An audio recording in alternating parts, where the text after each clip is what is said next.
时代的一粒沙落在个人头上就是一座山，但个人小小挥一下手，也可能掀起毁灭一个时代的风暴。梁启超先生在撰写中国历史研究法时，写下这么一句话：明亡于御史毛羽见。毛羽见是谁？他做了什么？为何一个几乎无人知晓的名字会成为大明王朝覆灭的关键人物？毛羽见，湖北公安人，天启2年的进士，起初在地方上当县长，后来因为干得还不错，就让他到京城当了御史。御史简单的说就是喷子，专门负责在皇帝面前骂人。虽是七品小官，但位卑权重，因为他们喷的话可以直达天听，皇帝就是听着再不舒服，也得捏着鼻子听，捂住耳朵还得听。御史就是这样一群铁骨铮铮的清流，其他大臣眼里甩不掉的臭虫。但是不巧，当时朝堂上阉党势大，魏忠贤一手遮天，毛羽见喷的对象又是阉党的2个主要人物杨文元和阮大铖，所以他就被找了个借口免职，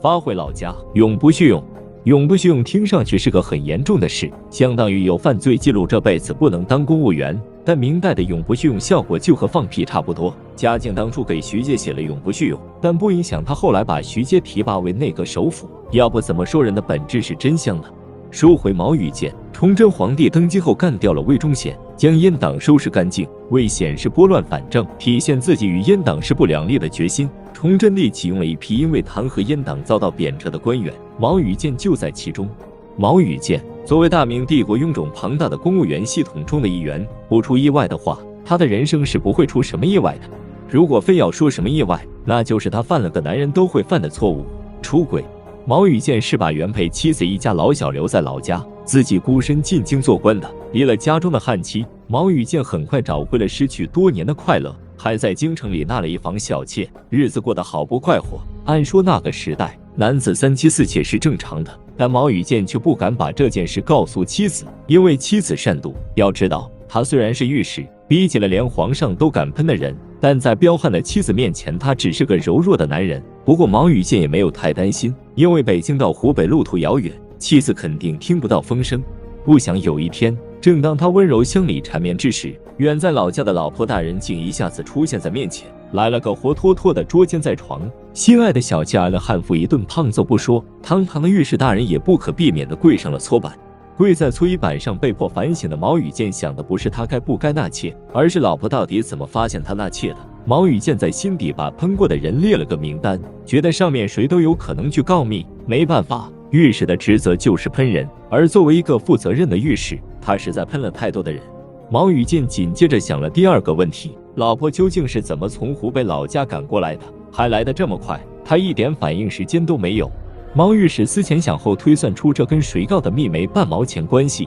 坏事就坏在驿站上，如果没有驿站800里特快专递，千里之遥的悍妇绝不会这么快知道消息。而且老婆能火速从湖北赶到北京，也少不了驿站的帮助。明代驿地制度设置于洪武年间，最初驿站的使用被严格限制在军政要事之上，但制度是死的，人是活的。平日里上面让官员帮忙送个信，照顾接待下家眷，举手之劳，一个低品驿站长官8届还来不及，自然更不好拒绝。于是到了后来，驿站逐渐成为了官僚家属们出行的特权之地，官员们上京回乡探亲、丁忧等一系列私事，也都成为驿站之内大开方便之门的潜规则。对于毛夫人来说，想去京城不是件什么难事儿。到了明代后期，驿站制度松弛，只要证明自己是官宦家属就能免费乘车。于是跪着搓板的御史大人在暗地里跳着脚的骂娘，在内心祖宗8辈伺候着驿站的人。第2天，我们的御史大人就扯了个冠冕堂皇的理由参奏了驿站一本，说驿站长期搁置百无一用，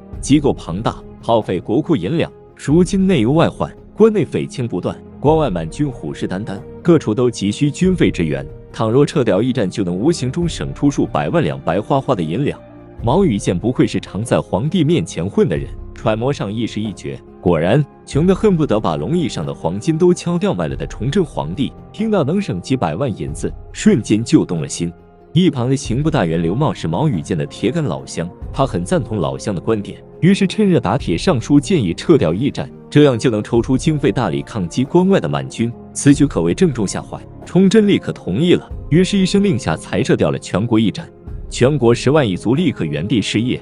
不，毕业了。没了生计的一族只能另谋出路，有门路有手艺的转型再就业也不难，没门路的就只能落草为寇了。而在这些被裁员且迟迟找不到工作的一族之中，有一个人，他的名字叫李自成。